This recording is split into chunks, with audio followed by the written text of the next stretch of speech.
이하 18장부터 보겠습니다. 18장부터 끝까지 36장까지 보도록 하겠습니다. 18장 2절에 보시면 몇 해 뒤에라는 표현이 나오는데요. 이것은 이제 아합과 시리아 간의 평화가 있었던 이제 세 번째 해를 의미하는 겁니다. 열왕기상 22장 1절부터 2절에 나와 있죠. 시리아와 이스라엘이 3년 동안 서로 전쟁을 하지 않고 지내었더라. 셋째 해에 유다 왕 여호사밧이 이스라엘 왕에게 내려가매, 이렇게 되어 있죠. 아합의 양과 소는 그의 군대가 하지 못한 일을 해냈죠. 3절, 이스라엘 왕 아합이 유다 왕 여호사밧에게 이르되 당신은 나와 함께 라못 길르앗으로 가시겠느냐 하니 그가 그에게 대답하되 난 당신과 같고 내 백성은 당신의 백성과 같으니 우리가 싸움에서 당신과 함께 하리이다 하니라. 아합은 굉장히 사악한 왕이고 여호사밧은 선한 왕이었죠. 근데 선한 왕이 사악한 왕과 일종의 동업을 하게 된 것이라고 볼 수가 있겠죠. 여호사밧은 아합의 도움을 요청하느라 하나님께 도움을 요청하지 않는 잘못을 범했습니다. 그러니까 하나님께 도움을 요청해서 하나님과 함께 멍에를 메고 일을 해야 되는데 그것이 아니라 인간적인 관점에서 보고 사악한 왕에게 도움을 요청했죠. 아합은 바알을 섬기는 사악한 사람이었습니다. 여호사밧은 하나님을 섬기는 사람이었고 아합은 바알을 섬기는 사람이었죠. 여호사밧이 라못 길앗에서 싸울 때 그는 우상 숭배자인 아합에게 하나님께 도움을 청하자고 제의를 하게 됩니다. 그러니까 400명의 거짓 대언자들은 아합에게 거짓말을 했죠. 아합이 미워하는 미가야는 진리를 선포했고 그들은 그를 감옥에 가두어 버렸죠. 그래서 여호사밧은 이러한 모든 일을 지켜봤습니다. 그는 이러한 일을 통해서 자신이 어떤 사람과 동맹을 맺었는지 충분히 알 수 있었어요. 그러니까 하나님께 물으러 가자 해서 이제 여기 대언자가 있냐 하니까 아합이 400명을 데리고 왔는데 다 거짓 선지자였죠. 거짓 대언자였습니다. 그래서 거짓말로 대언하는 것을 여호사밧이 지켜봤어요. 그러니까 여호사밧은 아합과 연합을 하고 이제 전투에 임하기 전에 거짓 예언자들이 대언하는 걸 충분히 지켜봤습니다. 그러니까 무엇인가 심각하게 잘못되었다는 걸 알고 있었어요. 그럼에도 불구하고 계속해서 동맹을 유지하고 함께 전쟁에 나갔다는 것이 이제 엄청나게 큰 실수였다고 볼 수가 있었죠. 그래서 여호사밧은 주님의 말씀을 무시한 결과 많은 부하를 잃었고 심지어 자신의 목숨마저 잃을 뻔했죠. 18장은 역대기가 하나님의 관점에서 기록된 역사라는 사실을 보여주는 또 다른 좋은 예입니다. 무슨 말이냐면 다 역대기 전체가 다 그렇긴 하지만 특히 18장은 이 전지적 작가 관점에서 기록이 되었습니다. 예를 들면 마치 우리가 무슨 삼국지 드라마나 이런 걸 보면은 한쪽에서 무슨 유비 진영이 있고 조조 진영이 있으면은 거기서 일어나는 어떤 작전 회의를 이 독자들은 다 볼 수가 있잖아요. 그렇죠. 이 역대기하 18장도 그런 식으로 기록이 되었다는 겁니다. 그래서 우리는 이스라엘 진영에서 아합이 한 말과 시리아 진영에서 그들의 왕이 한 말을 다 들을 수가 있어요. 그렇죠. 그러니까 이게 이제 무엇을 입증하냐 하면, 그러니까 성경이 무슨 삼국지 같은 소설이 아니라면, 성경이 정말 역사를 기록한 책이라면, 하나님께서 이 성경의 저자라는 사실을 입증해 보여준다는 거죠. 이 성경의 기록자가 단순히 어떤 이스라엘 사람이라면, 시리아 진영에서 그 당시 어떤 대화가 오고 갔는지 정확히 알 수는 없었다는 겁니다. 근데 이 성경의 기록자는 지금 이스라엘 진영에서 어떤 대화가 오고 가고 시리아 진영에서 어떤 대화가 오고 갔는지를 다 알고 있었습니다. 왜냐하면 이 기록자는 어떤 정보를 수집해서 성경을 기록한 것이 아니라 하나님께서 직접 전해주신 그 계시를 받고 성경을 기록했기 때문에 양쪽 진영에 직접 참여하지 않으면 알 수 없는 그런 내용들을 성경으로 기록을 했습니다. 그래서 이것을 통해서 우리는 성경의 기록자가 하나님이라는 것을 알 수가 있죠. 19장에선 여호사밧은 선견자 예후로부터 책망을 듣게 됩니다. 왜 책망을 받았을까요? 믿지 않는 사람과 공평하지 않은 멍에를 맺기 때문이잖아요. 그래서 주님께서는 아사를 책망하다 감옥에 갇혔던 이 하나니의 아들인 예후를 보내신 거죠. 2절에 하나니의 아들 선견자 예후가 여호사밧 왕을 맞으러 나아가서 그에게 이르되 왕이 경건치 아니한 자들을 돕고 주를 미워하는 자들을 사랑하셔야 하겠나이까. 그러므로 주 앞으로부터 진노가 왕에게 임하리이다. 그러니까는 안 믿는 사람을 도와주면 안 되냐? 그런 얘기는 아니죠. 다만 안 믿는 사람과 함께 해서 주님을 대적하는 잘못된 일을 하면 문제가 되겠죠. 여호사밧은 일종의 이제 그런 일에 가담한 것이라고 볼 수가 있습니다. 단순히 안 믿는 사람을 뭐 도와주지 말아라 이런 말은 아니라는 거죠. 여호사밧은 책망을 받아들임으로 인해서 아버지보다 나은 면모를 보여주었죠. 자기 아버지는 이 책망을 받아들이지 않았었죠. 그러니까 어떻게 보면요, 이것도 하나님도 대단하시지만 정말 이 선견자 예후도 어떤 면에선 대단한 것 같아요. 이 여호사밧의 아버지에게 가서 이 예후가, 선견자 예후가 여호사밧의 아버지, 왕이죠. 아사 왕한테 가서 책망을 했을 때는 왕이 받아들이지 않았습니다. 그렇죠. 그런데 그 아들인 여호사밧에게 또 가서 책망을 한 거예요. 그런데 여호사밧은 그 책망을 받아들였죠. 그러니까 예후도 굉장히 담대한 믿음을 가지고 나아갔던 거죠. 그래서 우리에게는 대언자 예후 같은 사람이 더 많이 필요하고 또 여호사밧처럼 이 책망을 받아들일 줄 아는 지도자도 필요합니다. 그러니까 두 사람 모두 우리에게 지금 좋은 본을 보여주고 있죠. 예후는 하나님의 말씀에 따라서 가서 책망을 했다가 자기가 혼이 났죠, 왕에게. 그런 경험이 있는데도 불구하고 또 하나님께서 가서 책망하라고 하시니까 또 왕에게 가서 또 똑같이 책망을 했습니다. 이런 담대함이 필요하겠죠. 또 여호사밧은 좀 잘못하긴 했지만 그래도 하나님께서 대언자를 통해서 책망하시니까 그 책망을 겸손하게 받아들였습니다. 이런 게 필요하다는 거예요. 육신을 입고 있는 한 죄를 성령님을 따른다면 안 질 수도 있겠지만 사실은 대단히 어려운 일이죠. 사도 바울 같은 경우도 누가 이 사망의 몸에서 나를 건져내라 이렇게 울부짖었잖아요. 그러니까 육신의 연약함으로 인해서 우리가 죄를 지을 때가 있어요. 근데 중요한 것은 어쩔 수 없이 죄를 졌다 할지라도 하나님께서 말씀을 통해서 책망하실 때 그 책망을 받아들인다면 그럼 훌륭한 사람이겠죠.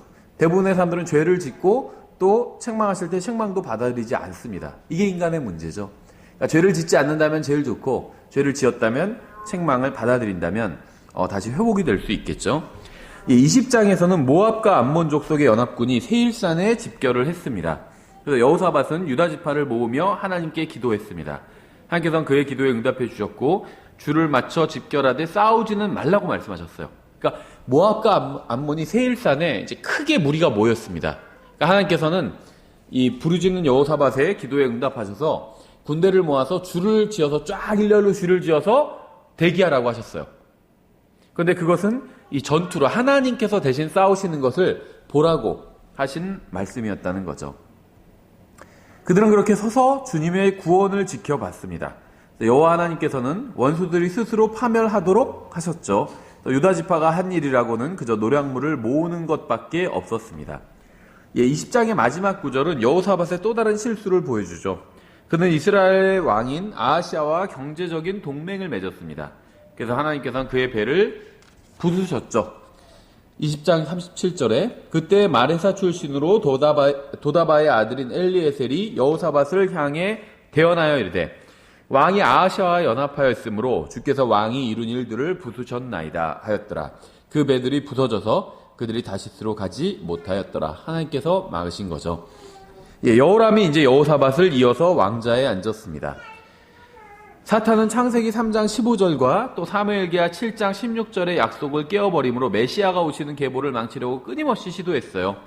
무슨 말이냐면 하나님께서는요 메시아를 보내주시겠다고 약속하셨죠. 처음엔 여자의 씨를 통해서 보내시겠다 이렇게 약속하셨고 나중에 이제 다윗에게 구체적으로 너의 씨를 통해서 이제 메시아를 보내주겠다 이렇게 약속을 하셨습니다. 그래서 사탄은 계속 이 다윗의 씨를 어떻게든지 끊어버리려고 아니면 혼잡하게 하든지 이방인과 섞이게 하든지 아니면 끊어버리든지 이렇게 하려고 부단하게 많이 노력을 했어요. 18장 1절에도 그 예가 나오는데요. 무슨 말이냐면 여호사밧은 잘못된 결혼을 통해서 이 죄를 시작했죠. 18장 1절에 이제 여호사밧이 많은 재물과 명예를 소유하고 아합과 인척 관계를 맺었더라. 그러니까 자기의 자녀와 아합의 자녀를 혼인시켰다는 거죠. 그럼 인척 관계가 형성이 되죠. 여호람은 자신의 형제를 살해함으로 이 죄에 동참하게 되었습니다. 그래서 그 선한 왕인 여호사밧도 이 메시아의 그 씨가 보존되는 일에 있어서는 협력하지 않고 죄를 짓게 된 거죠. 아합 같은 불경건한 사람과 결혼함으로 인해서 이제 잘못된 사람이 나올 수 있도록 만든 거죠. 왜 결혼을 통해서 잘못된 사람이 나올 수 있을까요? 이거는 단순히 뭐 경건한 자손과 뭐 이 세상 사람과 결혼하면 뭐 거인이 나온다, 이런 비성경적인 이야기가 아니라 이건 잘못된 얘기죠. 천사들이 인간의 딸들과 결혼해서 거인이 나온 거지, 경건한 사람이 불경건한 사람과 결혼해서 거인이 나온 게 아니죠. 이건 무슨 말이냐면, 결혼을 하게 되면 서로가, 남편이든 아내든 서로가 영향을 주고받게 될 수밖에 없습니다. 그렇죠. 그래서 이 아합은 우상을 숭배하는 사람, 바알을 섬기는 사람이었어요. 그래서 아합의 딸인 바알을 숭배하는 여자와 여호사밧의 아들인 이제 하나님을 섬기는 사람이 만났을 때 더 신앙이 좋은 쪽을 따라갈 수밖에 없겠죠. 근데 불행하게도 여호사밧의 아들은 아버지처럼 열심히 하나님을 섬기는 사람이 아니었죠. 그래서 그대로 이 아내를 통해서, 아합의 딸 아내를 통해서 바알 신앙을 받아들이게 됩니다. 21장 17절에 그들이 올라와서 유다로 들어와 그곳을 침범하고 왕의 집에서 찾은 모든 재물과 또 그의 아들들과 아내들도 데려갔으므로 그의 아들들 중에서 가장 어린 여호아스 외에는 한 아들도 결코 그에게 남지 아니하였더라. 그러니까 이런 기록을 보시면 이게 메시아의 계보를 끊어버리려고 마귀가 개입해서 무슨 일을 저지른 것이구나, 이런 걸 알 수 있어요. 그래서 특히 어떤 이 왕의 집안에 대해서 설명하면서 아들들을, 왕자들을 뭐 다 죽였더라, 이런 표현들을 보시면요, 이게 단순히 어떤 형제간의 뭐 참혹한 형제의 난, 왕자의 난, 이런 게 역사 속에서 가끔 일어나잖아요. 특히 뭐 그 중국 역사도 보면 누가 황제의 자리를 물려받으면 그 형제들은 다 죽었다고 보시면 돼요. 가만두지 않는다는 거죠. 반역이 일어나고 나라가 찢겨질 걸 염려해서 다른 형제들을 다 죽이게 됩니다. 일반 세속 역사에서도. 근데 이제 이 성경에 나오는 특히 유다의 역사를 보면 단순히 어떤 그런 그 왕자의 난을 통해서 다른 왕자들을 다 죽이는 이제 그런 면만 보시면 안 되고, 이 모든 왕자들을 다 죽이려고 마귀가 항상 그런 시도를 한다는 겁니다. 그래서 다윗의 혈통을 끊어버리려고 마귀가 항상 시도를 한다는 거죠. 22장 1절에 예루살렘 거주민들이 여호람을 대신하여 그의 막내 아들 아하시야를 왕으로 삼았더라. 그러니까 여호람이 다 죽였는데 이 아하시야가 남아 있었던 거죠. 전에 아라비아 사람들과 함께 진영에 이른 사람들의 무리가 그보다 나이가 많은 자들을 다 죽였더라. 그러니까 이 아라비아 사람들도요, 진영에 와서 전쟁 중에 왕자들을 다 죽였어요. 근데 왜 그렇게 죽였을까요? 물론 이 사람들은 어떤 전쟁 중에 적국 왕의 아들들이니까 다 죽였다, 이렇게 볼 수도 있겠지만 마귀가 개입해서 다윗의 혈통을 끊어버리기 위해서 이렇게 한 것이라고 보시면 됩니다. 근데 하나님께서 섭리적인 방법으로 이 마지막 막내인 아하시야를 살려두셨죠. 그래서 아하시야가 이제 왕위를 이어받게 됩니다. 전에 아라비아 사람들과 함께 진영에 이른 사람들의 무리가 그보다 나이가 많은 자들을 다 죽였더라. 이처럼 유다 왕 여호람의 아들 아하시야가 통치하니라. 예, 아달랴는 사탄의 소망은 거의 이루어질 뻔했죠. 여호람의 그 부인이었던 아달랴는. 22장 10절부터 11절. 그러나 아하시야의 어머니 아달랴가 자기 아들이 죽은 것을 보고 일어나 유다의 집에서 왕가의 모든 씨를 멸하였으나 왕의 딸 여호사부앗이 아하시야의 아들 요아스를 취하여 죽임당한 왕의 아들들 가운데서 그를 훔쳐내고 그와 그의 유모를 침실에 두었더라. 이처럼 여호람 왕의 딸이요 제사장 여호야다의 아내인 여호사부앗이 그녀는 아하시야의 누이였더라. 아달랴로부터 그를 숨겼으므로 그녀가 그를 죽이지 못하였더라. 예, 그래서 하나님의 섭리적인 간섭으로 사탄의 계획은 성공하지 못했습니다. 그러니까 다윗의 씨를 완전히 말려버리려고 했는데 이제 그 계획이 실패를 하게 되죠. 이 아달랴는 왕자를 찬탈해서 6년간 통치를 했습니다. 그러니까 이제 우리나라 역사에서도 보면 이제 왕이 너무 어릴 때 이제 뭐 왕의 어머니가 뭐 수령첨점 같은 걸 하잖아요. 대신 통치를 하죠. 그것처럼 이제 아달랴가 이제 왕자를 찬탈해서 6년간 통치를 했어요. 찬탈했다고 하는 건 정당하지 않게 이 자리를 차지했기 때문에 이렇게 얘기를 하는 겁니다. 이 시기 동안 부도덕한 여자가 요아스를 숨겨주었죠. 그래서 7년째 제사장 여호야다와 군대 대장들과 레인들과 백성이 요아스를 성전에서 데려와 그의 머리에 왕관을 씌웠습니다. 예, 그래서 드디어 이제 여호야다라는 제사장이 등장해서 이제 이 요아스를 왕자에 올리게 됩니다. 아달랴는 저항했지만 나중에 처형당하게 되죠. 그래서 여호야다는 왕과 백성이 주님을 섬기겠다고 언약을 맺게 했습니다. 그래서 이 제사장 여호야다가 등장해서 이 유다 국가가 왕국이 바른 길로 갈 수 있도록 인도하는 역할을 했습니다. 왜냐하면 왕이 아직 너무 어리기 때문에 이 제사장이 나서서 이제 그 백성을 바르게 인도하는 역할을, 또 백성뿐만 아니라 왕까지도 바르게 인도하는 역할을 했던 거죠. 24장 16절부터 17절에 여호야다가 자기와 온 백성과 왕 사이에 언약을 맺어 그들이 주의 백성이 되게 하니 그때 온 백성이 바알의 집으로 가서 그 집을 허물고 그의 제단들과 형상들을 산산조각 내며 제단들 앞에서 바알의 제사장 mat단을 죽이니라. 예, 그래서 우상 숭배를 이제 철폐하기 시작한 거죠. 여호야다가 제사장으로 있는 동안 요아스는 주님의 길을 걸었더라. 그러니까 이 여호야다라는 사람의 역할이 굉장히 컸다는 걸 알 수 있죠. 24장 1절부터 2절. 요아스가 통치하기 시작할 때 나이가 7세더라. 그러니까 왜 여호야다가 나섰는지를 알 수 있겠죠. 왕이 7살 뿐이 안 됐어요. 그래서 대제사장이 나서서 이제 국가를 바른 길로 인도해 갔습니다. 그가 예루살렘에서 40년 동안 통치하니라. 그의 어머니의 이름은 또한 브엘세바의 시비아도라. 제사장 여호야다의 평생 동안 요아스가 주의 눈앞에서 올바른 것을 행하였으며. 그래서 여호야다는 별로 알려지지 않은 인물이에요. 저도 그 구약에 관한 어떤 책들을 봐도 여호야다 이야기가 많이 나온 건 거의 못 봤어요. 그렇죠? 히스기야나 무슨 요시아나 어떤 이제 그 유다 왕국의 어떤 그 종교 개혁에 관한 이야기는 많이 있어도 여호야다에 관한 이야기는 많이 나오지는 않습니다. 근데 이 여호야다는요, 별로 알려지진 않았지만 유다 왕국의 역사에서 굉장히 훌륭한 사람 중에 하나임은 분명합니다. 이 여호야다의 인도 아래 요아스는 아달랴가 훼손한 주님의 집을 보수했어요. 그러니까 이제 사악한 왕이 등장하게 되면 이 성전을 멸시하게 됩니다. 그래서 성전에 있는 기물들을 다 팔아먹던지 아니면 성전이 엉망진창이 돼버려요. 근데 선한 왕이 등장하면 다시 성전을 바르게 세우는 일을 합니다. 근데 이 성전은 하나님을 섬기는 어떤 중심지라고 볼 수가 있어요. 그래서 하나님을 섬길 마음이 있는 사람은 이 성전을 보수하고 하나님을 섬길 마음이 없는 사람은 이 성전을 파괴하는 일을 했었죠. 요시아는 바알 숭배를 치워버리고 하나님을 두려워했습니다. 하지만 여호야다 사후에 요아스는 우상 숭배를 하게 되죠. 그래서 여호야다의 아들이 책망하자 돌로 쳐서 죽이는 짓까지 저질렀어요. 그러니까 이 요아스가 여호야다가 살아있는 동안에는 그나마 하나님을 섬겼는데 여호야다가 죽고 나서는 이제 우상 숭배를 시작했다는 거죠. 그래서 그걸 보다 못한 여호야다의 아들이 책망하자 이제 그 아들을, 그러니까 자기를 잘 보호해 준 사람이었죠. 여호야다는 그 아들을 죽이는 일까지, 그 죄까지 저지르게 되었습니다. 요아스가 아시리아 군대의 침공으로 하나님의 심판이 임했고 요아스는 자신의 종에 의해 살해당했습니다.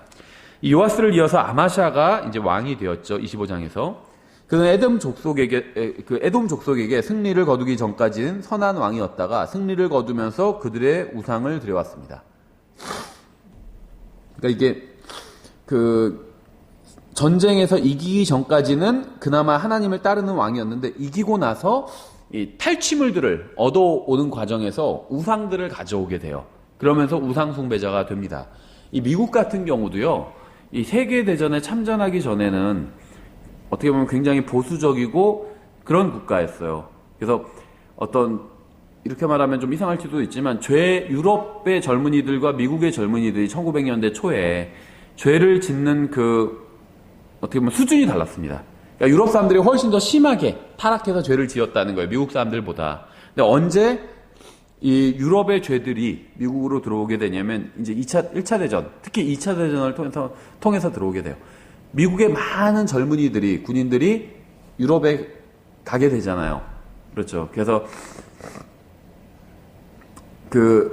이제 유럽에서 전쟁에 참가하게 되잖아요. 그러면서 이제 유럽의 문명을 보게 되는 거예요. 미국 사람들이. 그러면서 이제 많은 죄를 미국으로 다시 이제 가져오게 됩니다. 예. 그래서 마찬가지로 이 아마샤도 이제 에돔 족속을 쳐서 무찌르는 것은 잘했는데 승리를 하고 나서 그들의 그 재산을 탈취하는 과정에서 이제 그들의 신까지도, 우상까지도 수입해 오게 되었다는 겁니다.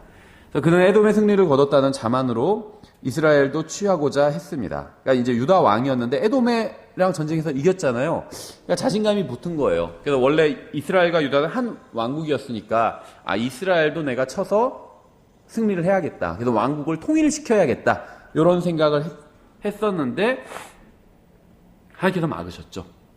예. 왜냐하면 이스라엘이 그 열지파가 떨어져 나간 것은 하나님의 뜻이었어요. 그러니까 하나님의 기뻐하시는 뜻은 아니었지만 어쨌든 간에 하나님의 허락하시는 뜻이었죠. 하나님께서 이런 교만해진 이 아마샤라는 왕이 왕국을 통일하는 것을 막으셨다고 볼 수가 있겠죠. 예, 그래서 라기스에서 살해를 당함으로 이제 이 왕국을 통일하는 일은 불가능해진 거죠. 예, 26장은 우시아의 52년간의 통치에 대해서 알려주고 있죠. 이 우시아는 누구보다도 유다를 강한 왕국으로 만들고 싶어 했습니다. 하지만 그도 교만의 덫에 걸리고 말았죠. 26장 16절. 그러나 그가 강하게 되매 그의 마음이 높아져서 그가 파멸에 이르렀으니 이는 그가 주 자기 하나님께 범법하고 주의 성전에 들어가 분향제단에 분향하려 하였기 때문이더라. 구약에서는 왕이면서 동시에 제사장의 역할을 할 수 있는 사람은 없었습니다. 왕이면 왕이고 제사장이면 제사장이고 대언자면 대언자고 이 구분이 됐었죠. 직무가. 근데 우시아는 한마디로 왕국이 좀 잘 되는 것처럼 보이니까 교만해져서 제사장의 일까지 자기가 하려고 했었죠. 그래서 교만은 권력을 쥔 자들의 길에 사탄이 자주 놓는 덫이라고 볼 수 있어요. 그래서 우시아는 제사장의 직무를 행하려 했고 하나님께서는 이 우시아의 이마를 나병으로 치셨습니다. 우시아를 이어서 이제 요담이 왕자에 앉게 되죠. 요담은 주님을 따르는 선한 사람이었지만 백성이 주님을 따르도록 인도하지는 못했습니다. 좀 한계가 있었던 거죠. 요담을 이어서 왕자에 오른 아하스는 16년 동안 유다를 우상숭배 늪으로 끌어들이게 됩니다. 28장에 그 내용이 나와 있죠. 그는 이 아하스에 대한 심판으로 하나님께서는 아시리아인들이 유다의 많은 용감한 사람들을 살해하고 포로로 사로잡아가는 것을 허락하셨습니다. 그래서 북왕국 이스라엘도 남왕국 유다를 향해 전쟁을 벌였고 또 많은 사람들을 포로로 사로잡아갔습니다. 하지만 주님의 대언자인 오뎃은 이스라엘이 형제인 유다의 포로를 돌려보내도록 설득을 하게 되죠. 그래서 아하스의 인생은 불순종의 인생이었기 때문에 그는 왕들의 무덤에 묻히지 못하는 또 수모를 당하게 되죠. 아하스를 이어서 왕자에 오른 히스기야의 인도로 이제 큰 부흥이 일어나게 됩니다. 29장에 나오죠. 그래서 경건하지 않은 아버지로부터 경건한 아들이 나왔다는 점에서 아마도 그의 어머니 아비야는 주목할 만한 여인이었을 것이다 이렇게 볼 수가 있습니다. 그러니까 경건한 아버지와 경건한 어머니, 경건한 남자와 경건한 여자가 만나서 자녀를 낳고 가정을 이룬다면 가장 좋겠죠. 근데 이제 그렇게 되지 못하는 경우도 있잖아요. 그렇죠? 자이던 타이던. 근데 히스기야의 아버지는 경건하지 않은 사람이었어요. 그런데 어머니는 경건한 사람이었다고 볼 수가 있겠죠. 그래서 결국 경건한 아들이 이 히스기야가 경건한 사람으로 성장할 수 있었습니다. 히스기야는 성전을 보수하고 다시 문을 열었고 성소를 청소했습니다. 29장에 나와요. 그는 여러 해 동안 유월절을 지켰습니다. 그는 유다만이 아니라 이스라엘에서도 사자를 보내서 예루살렘에 올라 명절을 지키게 했어요. 그러니까 히스기야는 남왕국 유다의 왕이었지만 이스라엘에도 사자들을 보내서 함께 주님을 섬겨보자 이렇게 권면을 했던 거죠. 하지만 부패할 대로 부패한 이스라엘 사람들의 반응은 굉장히 냉담했습니다. 6절부터 10절에 나오는데요. 이처럼 파발꾼들이 왕과 그의 통치자들에게서 편지를 받고 왕의 명령에 따라 히스기야죠. 온 이스라엘과 유다에 두루 다니며 이르기를 이스라엘 자손들아 너희는 주 곧 아브라함과 이삭과 이스라엘의 하나님께로 다시 돌아오라. 그리하면 그분께서 너희의 남은 자들 곧 아시리아 왕들의 손에서 피한 자들에게 돌아오시리라. 너희는 너희 조상들과 너희 형제들 같이 되지 말라. 그들이 주 자기 조상들의 하나님을 대적하고 범법하였으므로 너희가 보는 바와 같이 그분께서 그들을 황폐함에 넘겨주셨느니라. 이제 너희는 너희 조상들 같이 목을 뻣뻣하게 하지 말고 너희 자신을 주께 드리며 그분께서 영원토록 거룩히 구별하신 그분의 성소에 들어가서 주 너희 하나님을 섬겨 그분의 맹렬한 진노가 너희에게서 떠나게 하라. 너희가 만일 주께로 다시 돌아오면 너희 형제들과 너희 자녀들이 그들을 포로로 사로잡아 간 자들 앞에서 불쌍히 여겨져서 다시 이 땅으로 돌아오리라. 주 너희 하나님은 은혜로우시고 긍휼이 많으심으로 너희가 그분께 돌아오면 자신의 얼굴을 너희에게서 돌이키지 아니하시리라 하였더라. 이처럼 파발꾼들이 도시에서 도시로 에브라임과 므낫세 지방을, 그러니까 이스라엘 지방이죠. 여기는 므낫세 지방을 두루 다니며 수불론까지 이르렀으나 그들이 저들을 조롱하며 비웃었더라. 그러니까 이스라엘은 완전히 타락한 국가였기 때문에 히스기야는 자기의 왕국인 유다만 부흥을 하나님께로 돌아오게 인도한 것이 아니라 이스라엘에게도 사람을 보내서 주님께로 돌아오라고 이렇게 말씀을 전하게 했는데 이스라엘 사람들의 반응은 조롱하며 비웃는 거였죠. 그런데 모든 이스라엘 사람들이 부패했던 것은 아니었어요. 이스라엘의 남은 자들이 유다와 함께 모여서 거룩한 명절을 지켰습니다. 주님께 경배를 드린 자들은 유다와 에브라임과 므낫세에 남아있는 우상들을 파괴했습니다. 31장에 나오죠. 1절에 이제 이 모든 일이 끝남에 거기 있던 온 이스라엘이 나가서 유다의 도시들에 이르러 형상들을 산산조각 내고 작은 숲들을 베어내며 온 유다와 베냐민과 또 에브라임과 므낫세에서 산당들과 제단들을 무너뜨려 마침내 그것들을 다 진멸하고 그 뒤에 이스라엘의 모든 자손이 각각 자기의 소유로 자기의 도시로 돌아갔더라. 그래서 왕이 하나님을 섬기는데 필요한 일들을 지원했기 때문에 다시 성전에서 주님을 섬기는 일이 시작될 수 있었습니다. 히스기야 시대에 다윗이 세운 제사장직이 또 회복이 되었어요. 그래서 백성은 희생물을 공적으로 드리는 일에 필요한 것들을 자원해서 주님께 드렸습니다. 이스라엘은 주님께 11조를 드려야 될 의무가 있었지만 오랫동안 이것을 무시해왔죠. 그러니까 11조를 드리는 의무를 가지고 있었던 민족은 이스라엘이었죠. 그러니까 하나님께서는 이스라엘에게만 이 11조를 바치는 의무를 주셨어요. 출애굽기 23장과 민수기 18장, 레위기 27장에 나오죠. 그럼 교회는 11조를 드릴 의무가 없느냐? 의무는 없어요. 그런데 그렇다고 해서 11조를 드리는 게 잘못됐다는 건 아니죠. 그건 자기 마음속에 정하면 된다고 고린도전서 후서에서 말씀하고 있죠. 헌금의 원리에 대해서 말씀하고 있죠. 자기가 10분의 1을 드리기로 했으면, 수입의 10분의 1을 드리기로 했으면 드리면 됩니다. 5분의 1을 드리기로 했으면 5분의 1을 드리면 돼요. 20분의 1을 드리기로 했으면 20분의 1을 드리면 됩니다. 인색하지 않게 기꺼이 즐거운 마음으로 주님께 드리면 되는 거죠. 예, 다만 이것이 어떤 그 법처럼 적용되지는 않는다는 거예요. 예, 그래서 히스기야 때 이제 부흥이 일어나게 됩니다. 11조와 함께 주님께 자원하여 드린 제물들은 넘쳐나게 돼요. 그래서 대제사장인 아사랴는 자원해서 주님께 예물을 드린 사람들로 인해서 많은 제물을 주님의 집에 쌓아놓을 수 있었습니다. 그래서 예물을 모으는 일은 오순절부터 장막절까지 4달이나 걸렸어요. 북왕국의 백성 중에서도 주님께 예물을 드리는 자들이 있었습니다. 그래서 히스기야가 자기의 왕국뿐만 아니라 북왕국에도 말씀을 전했는데 이제 그 열매가 약간은 맺히게 된 것이죠. 예, 성전의 방들 중에는 이러한 예물들을 보관할 저장고로 만들어진 방들도 있었습니다. 또한 이러한 예물들을 관리하고 감독할 자들도 이제 세웠죠. 그래서 모든 사람이 자신의 일을 신실하게 잘 수행을 했습니다. 그러니까 부흥이 제대로 일어났던 거죠. 부흥의 결과는 놀라웠습니다. 백성은 한 마음이 되었고 모든 우상은 파괴되었고 참 하나님을 섬기는 성경적 경배가 부활했고 사람들은 자원해서 주님께 제물을 드렸고 하나님의 말씀에 순종했습니다. 역대기는 히스기야가 온 마음으로 주님을 섬겼고 형통했다고 증언하고 있습니다. 31장 20절부터 21절에 히스기야가 온 유다에서 두루 이같이 행하되 주 자기 하나님 앞에 선하고 올바르고 참된 것을 행하였으니 우리에 대한 평가도 이렇다면 얼마나 좋을까요? 하나님 앞에서 선하고 올바르고 참된 것을 행했다. 이렇게 평가한다면 너무 좋겠죠. 그가 자기가 시작한 모든 일, 곧 하나님의 집에서 섬기는 일에서나 율법에서나 명령에서 자기 하나님을 구하고 마음을 다해 그것을 행하였고 형통하였더라. 정말 성경이 히스기야에 대해서 아주 좋은 평가를 내그리고 있죠. 히스기야는 마음을 다해서 하나님을 섬겼다. 이렇게 평가하고 있죠. 예, 사내립이 유다를 침공해서 히스기야를 위협했지만 하나님께서 히스기야의 기도에 응답하셔서 구출해 주셨습니다. 32장에 나오죠. 히스기야는 병들어 죽게 되자 다시 하나님께 간구했고 이 세상에서의 생명을 15년이나 더 연장하게 되었습니다. 근데 안타깝게도 이 기간 중 태어난 것이 바로 악한 왕이었던 므낫세였죠. 그는 아버지가 선했던 것만큼이나 악한 자였어요. 그렇죠? 므낫세는 사악한 자들 중에서도 눈에 띄게 사악한 자였습니다. 그는 자신만 죄를 지은 것이 아니라 다른 사람들도 죄를 짓게 했어요. 굉장히 사악한 사람이죠. 역대기는 그에 대해서 증언하면서 느봇의 아들 여로보암을 25번이나 언급하고 있어요.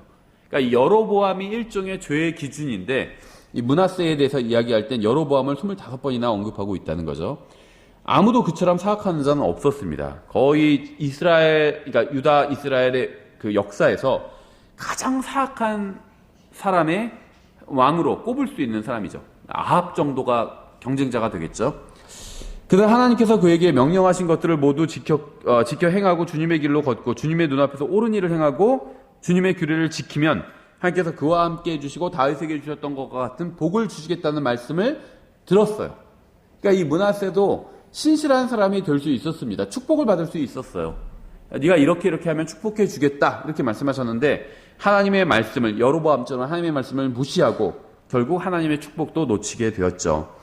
열왕기상 11장 38절 내가 만일 내가 내게 명령하는 모든 것에 귀를 기울이고 내 길들로 걸으며 내 눈앞에서 올바른 일을 행하여 내 종 다윗이 행한 것 같이 내 법규와 내 명령을 지키면 내가 너와 함께 있어 내가 다윗을 위하여 행한 것 같이 너를 위하여 견고한 집을 세우고 이스라엘을 내게 주리라 이렇게 말씀하셨는데 거부한 거죠. 사실 이것은 굉장히 대단한 정말 축복의 말씀이었거든요. 다윗의 집을 세운 것처럼 너의 집도 가문도 계속해서 견고하게 세워주겠다 이렇게 약속하셨는데 그것을 저버린 겁니다. 므낫세는 베델과 단의 새로운 경배의 중심지를 만들고 이집트의 신들을 새로운 경배의 대상으로 삼았습니다. 열왕기상 12장 28절부터 30절이죠. 이것에 관하여 왕이 의논한 뒤 금송아지들을 둘을 만들고 그들에게 이르기를 너희가 예루살렘에 올라가는 일이 너무 큰 일이로다. 오 이스라엘아 너를 이집트 땅에서 데리고 올라온 내 신들을 보라 하니라. 그가 하나는 베델에 두고 다른 하나는 단에 두었으므로 이 일이 죄가 되었으니 이는 백성이 금송아지들 중 하나 앞에서 경배하려고 단에까지 갔기 때문이더라. 또 새로운 희생제단과 새로운 제사장직과 새로운 명절을 만들었습니다. 열왕기상 12장 31절부터 33절 그가 또 산당들의 집을 짓고 레위의 아들들이 아닌 자들 곧 백성 중에서 가장 천한 자들을 제사장으로 삼았으며 또 여로보암이 유다에 있는 명절처럼 8월 곧 그 달 15일에 명절을 정하고 또 제단 위에 헌물을 드리니라. 또 그가 베델에서도 그와 같이 행하여 자기가 만든 송아지들에게 희생물을 드렸으며 또 자기가 만든 산당들의 제사장들을 베델에 두었더라. 그러니까 자기가 만든 것을 섬긴다는 건 참 어리석은 짓이죠. 이와 같이 그가 자기 마음속으로 생각하여 정한 날 곧 8월 15일에 그러니까 명절도 자기가 만들었어요. 다 자기가 베델에 만든 제단 위에 헌물을 드렸으며 이스라엘 자손을 위하여 명절을 정하고 제단 위에 헌물을 드리고 분향하니라. 종교를 그냥 새로 만든 겁니다. 그렇죠? 하나님께서 므낫세에 대한 심판으로 아시리아 왕을 다시 유다를 대적하게 하셨습니다. 항상 한 민족이 죄를 지면 다른 민족을 들어서 심판하시는 거죠. 그러니까 가나안 땅을 왜 이스라엘 백성에게 주셨을까요? 가나안 민족이 죄를 지었기 때문이에요. 하나님께서는 이스라엘 통해서 가나안을 심판하신 거죠. 근데 이스라엘이 죄를 지었을 때 어떻게 하셨죠? 아시리아를 들어서 이스라엘을 심판하시는 거죠. 예, 그래서 하나님께서 므낫세에 대한 심판으로 아시리아 왕이 다시 유다를 대적하게 하셨죠. 그래서 므낫세는 족쇄로 결박돼서 바벨론으로 사로잡혀 가게 됩니다. 거기서 그는 자신의 죄를 회개하고 하나님께 기도했어요. 그래서 긍휼이 풍성하신 창조자 하나님께서는 그를 용서하셨고 왕자로 회복시켜 주셨고 결국 므낫세는 젊은 날의 잘못을 이제 회개하게 됩니다. 므낫세는 조상들과 함께 잠들었고 그의 아들 아몬이 왕자를 물려받았습니다. 그는 2년간 악하게 통치했고 24세의 이 젊은 통치자는 자신의 종에 의해서 자기 집에서 살해를 당하게 됩니다. 그는 사악함으로 인해서 왕자에서 물러나게 되었고 요시아가 그를 대신하여 유다를 통치하게 됩니다. 요시아는 8세 때 왕자에 앉았습니다. 요시아는 31년 재임 기간 중 제사장 힐기야가 율법책을 발견하게 되죠. 34장 14절에 그들이 주의 집에 들어온 돈을 가져갈 때 제사장 힐기야가 모세가 전해준 주의 율법책을 발견하고 그러니까 오랫동안 하나님의 말씀, 이 하나님의 책을 잃어버렸던 거예요. 그러다가 지금 아주 오래간만에 하나님의 말씀을 찾은 거죠. 사반이 그 책을 왕에게 가져왔습니다. 그리고 왕 앞에서 율법책을 낭독했죠. 율법을 듣자 사람들은 회개했고 두려워하며 기도했습니다. 그동안 주님께서 불순종했음을 인정했고 책에 기록된 저주를 믿었고 말씀 위에 굳게 섰습니다. 30절부터 32절에 왕이 주의 집에 올라가매 모든 유다 사람과 예루살렘 거주민들과 제사장들과 레위 사람들과 온 백성이 큰 자든 작은 자든 함께하였으며 그가 주의 집에서 발견한 언약책의 모든 말씀을 그들의 귀에 낭독하니라. 또 왕이 자기 처소에 서서 마음을 다하고 혼을 다하여 주를 따라 걸으며 그분의 명령과 증언과 법규를 지키고 이 책에 기록된 언약의 말씀들을 수행하기로 주 앞에서 언약을 맺고는 예루살렘과 베냐민에 있던 모든 사람들로 하여금 여기에 참여하게 하며 예루살렘 거주민들이 하나님 곧 자기 조상들의 하나님의 언약에 따라 행하니라. 이게 바로 부흥이에요. 말씀을 읽고 회개하고 주님을 두려워하고 기도하고 말씀을 믿고 그 말씀대로 행하는 것, 이게 부흥입니다. 다른 게 부흥이 아니에요.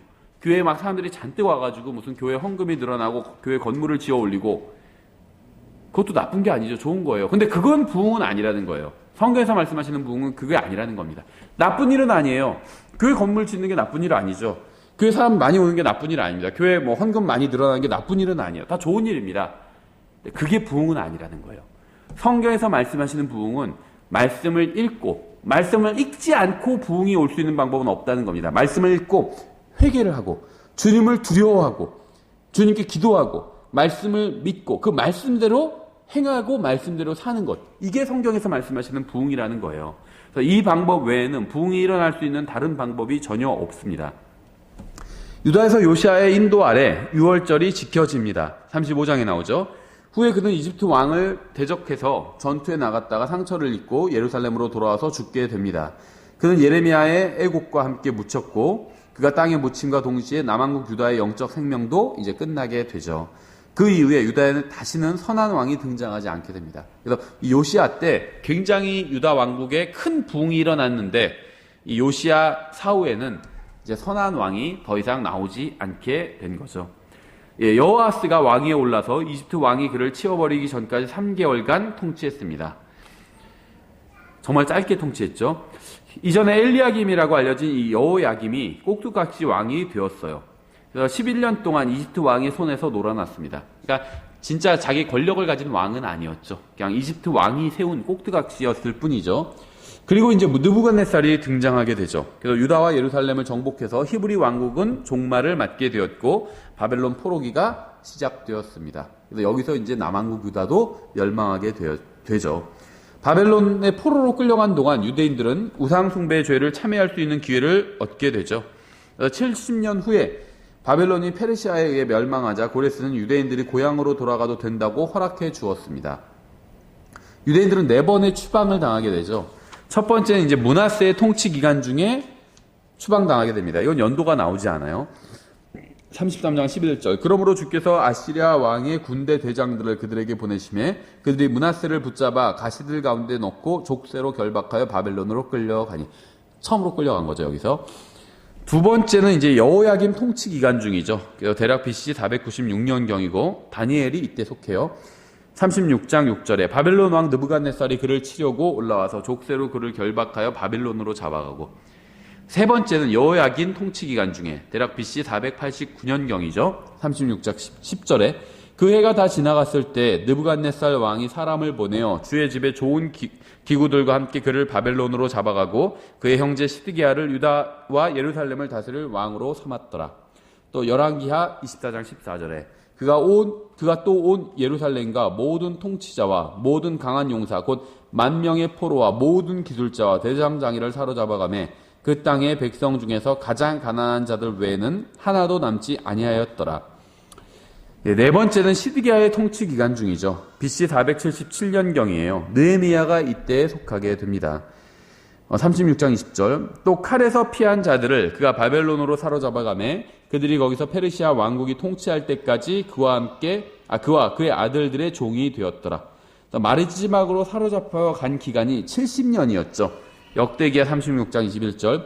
이로써 예레미야의 입으로 하신 주의 말씀이 성취되어 마침내 그 땅이 자기의 안식을 누렸으니 70년을 성취하기 위해 그 땅이 황폐한 동안 안식을 지켰더라. 예레미야 25장 9절부터 12절에 보라 내가 사람을 보내어 북쪽의 모든 가족과 내 종 바벨론 왕 느부갓네살을 취하고 그들을 데려다가 이 땅과 그것의 거주민들과 사방의 이 모든 민족들을 치게 하며 그들을 진멸하여 그들로 하여금 놀랄 일과 비웃음거리가 되게 하고 영원한 폐허가 되게 하리라. 주가 말하노라. 또 내가 그들로부터 환희의 소리와 기쁨의 소리와 신랑의 소리와 신부의 소리와 맷돌 소리와 등불빛을 제거하리라. 그리하여 이 온 땅은 황폐한 곳이 되고 놀랄 일이 되며 이 민족들은 70년 동안 바벨론 왕을 섬기리라. 주가 말하노라. 70년이 찰 때 내가 바벨론 왕과 그 민족과 갈대아 사람들의 땅을 그들의 불법으로 말미암아 벌하여 영원한 폐허가 되게 하리라. 예, 여기서 이제 이렇게 이제 바벨론으로 끌려가서 유다 왕국도 멸망하는 것으로 역대기하가 끝나게 되죠. 예, 근데 우리가 사용하는 성경과 이제 유대인들이 보는 성경이 구약 성경은 같죠. 내용이 같습니다.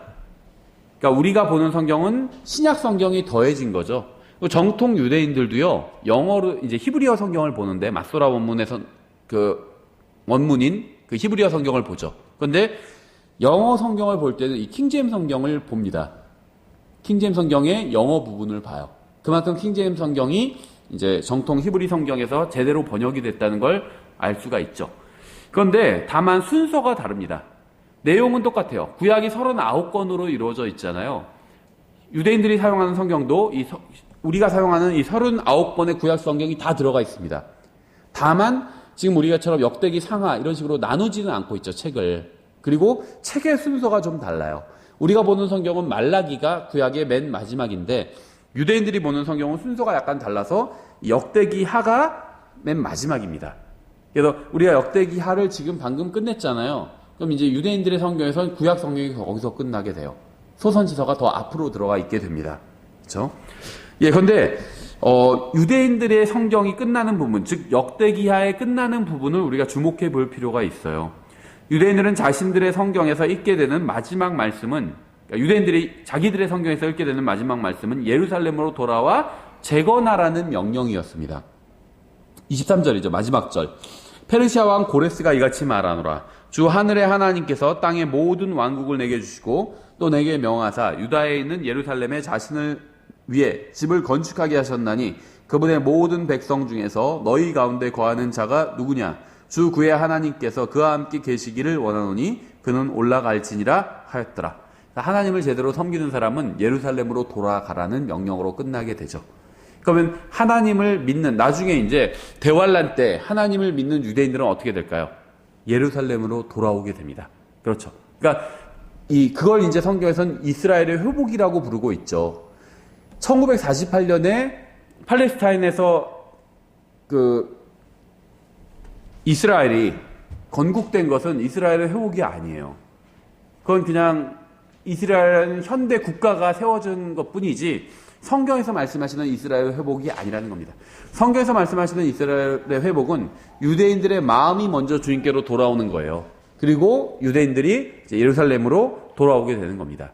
근데 지금 이스라엘은 마음이 하나님께로 돌아오지 않았잖아요. 그래서 이것은 이스라엘의 회복과는 사실은 아무런 관련이 없다는 겁니다. 그래서 이 클라렌스 라킨이 굉장히 훌륭한 성경 교사임에도 불구하고 이 부분은 좀 잘못된 겁니다. 이게 사실은 클라렌스 라킨의 세대적 진리에서는 굉장히 큰 부분을 차지하는 이야기이긴 한데 1948년에 이스라엘이 독립한 것을 이제 이스라엘의 회복이라는 식으로 이렇게 해석하고 있거든요. 그 책에선. 그 부분은 잘못된 거예요. 그러니까 클라렌스 라킨의 세대적 진리가 굉장히 좋은 책이고 클라렌스 라킨도 굉장히 훌륭한 성경 교사지만 이 부분은 잘못 분별을 한 것이라고 볼 수가 있습니다. 그래서 나중에 대환란 때 하나님께로 마음이 돌아온 유대인들은 딱 이 자기들의 구약 성경 마지막 역대기하 36장 23절을 보고 예루살렘으로 돌아가라고 했구나. 이 말씀에 순종해서 예루살렘으로 돌아가게 됩니다. 예, 저희가 이렇게 해서 역대기하를 마치고요. 다음 시간에 계속해서 에스라를 공부하도록 하겠습니다. 잠깐 쉬었다가 2교시 나가겠습니다.